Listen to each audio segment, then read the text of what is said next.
সবাই জীবনে সফল হতে চাই, বড় কিছু করতে চাই, কিন্তু আমাদের আর আমাদের সাফল্যের মাঝে দেয়াল হয়ে দাঁড়ায় একটি শব্দ: অলসতা। কাজ শুরু করতে গিয়েও আমরা ভাবি, থাক, আজ না, কাল করব। কিন্তু সেই কাল আর কোনোদিন আসে না। স্বাগতম SM মিডিয়ায়। আজকের ভিডিওতে আমরা জানব কিভাবে খুব সহজে অলসতা কাটিয়ে নিজের লক্ষ্য পূরণ করা যায়। পয়েন্ট 1, 5 সেকেন্ড রুল ফলো করুন।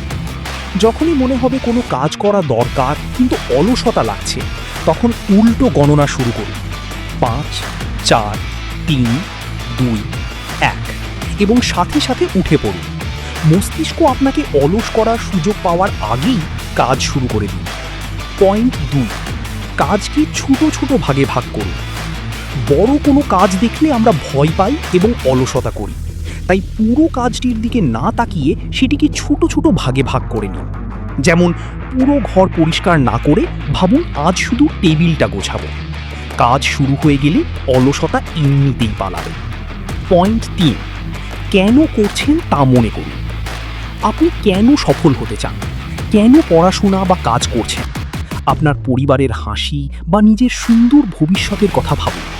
যখন আপনার লক্ষ্য পরিষ্কার থাকবে, তখন অলসতা আপনাকে আটকে রাখতে পারবে না। মনে রাখবেন, সময় কারো জন্য অপেক্ষা করে না। আজকের অলসতা আপনার আগামীর বড় আফসোস হতে পারে, তাই কাল নয়, আজই শুরু করুন।